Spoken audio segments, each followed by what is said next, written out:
Hi ಎಲ್ರಿಗೂ ನಮಸ್ಕಾರ. Vijayalakshmi study ಸರ್ಕಲ್ಗೆ ತಮಗೆಲ್ಲರಿಗೂ ಸ್ವಾಗತ. ಇವತ್ತು ನಾವು ವಿಜ್ಞಾನದ ಪ್ರಶ್ನೋತ್ತರಗಳನ್ನು ನೋಡೋಣ. ತಡ ಯಾಕೆ ಮಾಡೋದು? ಪ್ರಶ್ನೆ ಸಂಖ್ಯೆ 1 ಹೀಗಿದೆ: ಕಾರ್ಬೋಹೈಡ್ರೇಟ್, ಪ್ರೋಟೀನ್, ಕೊಬ್ಬು, ವಿಟಮಿನ್, ಖನಿಜಗಳು ಈ ಆಹಾರದ ಘಟಕಗಳನ್ನು ಏನೆಂದು ಕರೆಯುತ್ತಾರೆ ಅನ್ನೋದು ಪ್ರಶ್ನೆ ಇದೆ. ನೇರ ಪ್ರಶ್ನೆಗೆ ನೇರ ಉತ್ತರ ಇರೋ ಕಾರಣ ಪ್ರಶ್ನೆ ಅಷ್ಟೇ ದೊಡ್ಡದಾಗಿ ಹಾಕಿದ್ದೀನಿ. ಸೊ ಇದಕ್ಕೆ ಆನ್ಸರನ್ನು ನೀವು ಕಂಡ್ಕೊಳ್ಬೋದು. ಎಷ್ಟು ಕ್ವಶನ್ಸ್ ಅದಾವಂತಂದ್ರೆ 15 ಕ್ವಶನ್ಸ್ ಅದಾವು. ಅದರಲ್ಲಿ ನಿಮ್ಗೆ ಎಷ್ಟು ಆನ್ಸರ್ ಬರುತ್ತಂತ ನೀವೇನು ಮಾಡ್ಬೋದು, ಟೆಸ್ಟ್ ಮಾಡ್ಕೋಬಹುದು.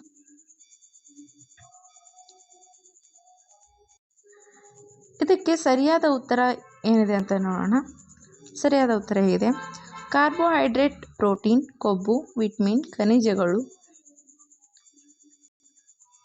ಈ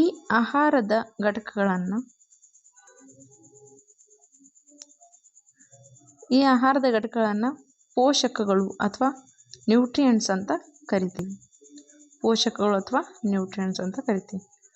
ಎರಡನೇ ಪ್ರಶ್ನೆ ನೋಡೋಣ. ಹೀಗಿದೆ: ಒಂದು ಜೀವಿಯು ಆಹಾರ ಪಡೆಯುವ ಮತ್ತು ದೇಹದಲ್ಲಿ ಅದನ್ನು ಬಳಸಿಕೊಳ್ಳುವ ವಿಧಾನವನ್ನು ಏನೆಂದು ಕರೆಯುತ್ತಾರೆ? ಆಹಾರ ಪಡೆಯುವ ಮತ್ತು ಅದನ್ನು ದೇಹದಲ್ಲಿ ಯಾವ ರೀತಿ ಬಳಸ್ಕೊಳ್ತದ ಅನ್ನೋ ವಿಧಾನವನ್ನು ಏನಂತ ಕರೀತಾರೆ ಅನ್ನೋದು ಪ್ರಶ್ನೆ ಆಗಿದೆ.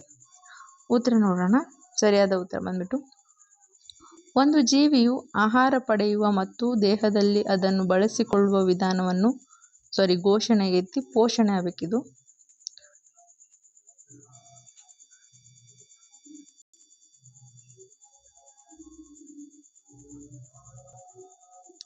ಪೋಷಣೆ ಅಥವಾ ನ್ಯೂಟ್ರಿಷನ್ ಅಂತ ಕರೀತಾರೆ.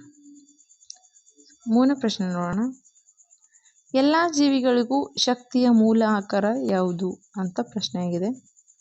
ಸರಿಯಾದ ಉತ್ತರ ಹೀಗಿದೆ: ಎಲ್ಲ ಜೀವಿಗಳಿಗೂ ಶಕ್ತಿಯ ಮೂಲ ಆಕಾರ ಅಥವಾ ಮೂಲ ಸೌರಶಕ್ತಿ, ಅಂದರೆ ಸೂರ್ಯನಿಂದ ಪಡೆಯುವ ಶಕ್ತಿಯನ್ನು ಸೌರಶಕ್ತಿ ಅಂತೀವಿ.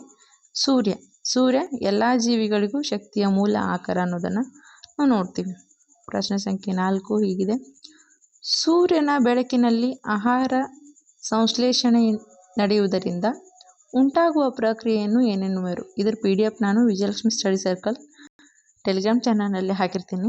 ಜೊತೆ ಇದರ ಡಿಸ್ಕ್ರಿಪ್ಷನಲ್ಲಿ ಕೊಟ್ಟಿರ್ತೀನಿ, ನೋಡ್ಕೊಳ್ಳಿ. ಟೆಲಿಗ್ರಾಮ್ ಚಾನಲ್ ಲಿಂಕನ್ನು ಡಿಸ್ಕ್ರಿಪ್ಷನಲ್ಲಿ ಕೊಟ್ಟಿರ್ತೀನಿ. ಸೂರ್ಯನ ಬೆಳಕಿನಲ್ಲಿ ಆಹಾರ ಸಂಶ್ಲೇಷಣೆ ನಡೆಯುವುದರಿಂದ ಉಂಟಾಗುವ ಪ್ರಕ್ರಿಯೆ ಏನಂತ ಕರಿತೀವಿ ಅಂತಂದರೆ, ಸರಿಯಾದ ಉತ್ತರ ಬಂದ್ಬಿಟ್ಟು, ಸೂರ್ಯನ ಬೆಳಕಿನಲ್ಲಿ ಆಹಾರ ಸಂಶ್ಲೇಷಣೆ ನಡೆಯುವ ಪ್ರಕ್ರಿಯೆಯನ್ನು ದ್ಯುತಿ ಸಂಶ್ಲೇಷಣೆ ಅಥವಾ ಫೋಟೋಸಿಂಥೆಸಿಸ್ ಅಂತ ಕರಿತೀವಿ. 5ನೇ ಪ್ರಶ್ನೆ ಹೀಗಿದೆ: ಅತ್ಯಂತ ದೊಡ್ಡ ಗ್ರಂಥಿ, ಅಂದರೆ ದೇಹದಲ್ಲಿರುವ ಅತ್ಯಂತ ದೊಡ್ಡ ಗ್ರಂಥಿ ಯಾವುದು ಅಂತ ಕೇಳಿದರೆ ಸರಿಯಾದ ಉತ್ತರ ಬಂದ್ಬಿಟ್ಟು ಯಕೃತ್. ದೇಹದ ಅತ್ಯಂತ ದೊಡ್ಡ ಗ್ರಂಥಿ ಯಕೃತ್ ಆಗಿದೆ. 6ನೇ ಪ್ರಶ್ನೆ ಹೀಗಿದೆ: ಅಮೀಬಾ ಚಲಿಸಲು ಅಥವಾ ನಡೆಯಲು, ಆಹಾರ ಹಿಡಿಯಲು, ಚಲಿಸಲಿಕ್ಕೂ ಮತ್ತು ಆಹಾರವನ್ನು ಹಿಡಲಿಕ್ಕೆ ಅಮೀಬಾ ಬಳಸುವ ಅಂಗವನ್ನು ಏನಂತ ಕರೀತಾರೆ ಅಂದರೆ, ಸರಿಯಾದ ಉತ್ತರ ನೋಡಿ, ಮಿಥ್ಯಾಪಾದ. ತಪ್ಪಾಗಿದೆ. ಅಮೀಬಾ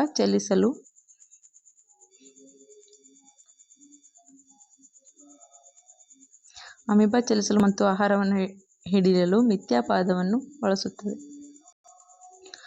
ಪ್ರಶ್ನೆ ಸಂಖ್ಯೆ 7: ಸೆರಿಕಲ್ಚರ್ ಎಂದರೇನು? ಸೆರಿಕಲ್ಚರ್ ಅಂದರೆ ಏನು ಅಂತ ಪ್ರಶ್ನೆ ಆಗಿದೆ. ಸರಿಯಾದ ಉತ್ತರ ಬಂದ್ಬಿಟ್ಟು, ಸೆರಿಕಲ್ಚರ್ ಅಂದರೆ ರೇಷ್ಮೆ ಕೃಷಿ. ರೇಷ್ಮೆ ಹುಳುಗಳಿಂದ ರೇಷ್ಮೆ ಕೃಷಿ ಮಾಡ್ತಾರೆ, ಇದನ್ನು ಸೆರಿಕಲ್ಚರ್ ಅಂತ ಕರೀತಾರೆ. 8ನೇ ಪ್ರಶ್ನೆ ಹೀಗಿದೆ: ರೇಷ್ಮೆ ಹುಳುಗಳು ಯಾವ ಗಿಡದ ಎಲೆಗಳನ್ನು ತಿನ್ನುತ್ತವೆ? ರೇಷ್ಮೆ ಹುಳು ಯಾವ ಗಿಡದ ಎಲೆಗಳನ್ನು ಆಹಾರವಾಗಿ ಪಡೀತದೆ ಅಂತ ಕೇಳ್ಯಾರ. ಸರಿಯಾದ ಉತ್ತರ ಬಂದ್ಬಿಟ್ಟು, ಹಿಪ್ಪು ನೇರಳೆ ಗಿಡದ ಎಲೆಗಳನ್ನು ರೇಷ್ಮೆ ಹುಳು ತಿನ್ನುತ್ತೆ. 9ನೇ ಪ್ರಶ್ನೆ ಹೇಗಿದೆ: ತಾಪವನ್ನು ಅಳೆಯುವ ಸಾಧನವನ್ನು ಏನೆಂದು ಕರೆಯುತ್ತಾರೆ? ಕನ್ನಡದಲ್ಲಿ ಸರಳ ಐತಿ, ಇಂಗ್ಲೀಷ್ನಾಗ ಟೆಸ್ಟ್ ಮಾಡೋಣ ನೋಡಿ. ತಾಪವನ್ನು ಅಳೆಯುವ ಸಾಧನವನ್ನು ತಾಪಮಾಪಕ ಅಂತ ಕರಿತೀವಿ. ತಾಪಮಾಪಕ. ಸೊ ಇಂಗ್ಲೀಷ್ನಲ್ಲಿ ಥರ್ಮೋಮೀಟರ್ ಅಂತ ಕರಿತೀವಿ. 10ನೇ ಪ್ರಶ್ನೆ ಹೀಗಿದೆ: ಮಾನವನ ದೇಹದ ಸಾಮಾನ್ಯ ತಾಪ ಎಷ್ಟು ಅಂತ ಕೇಳಿದ್ದಾರೆ.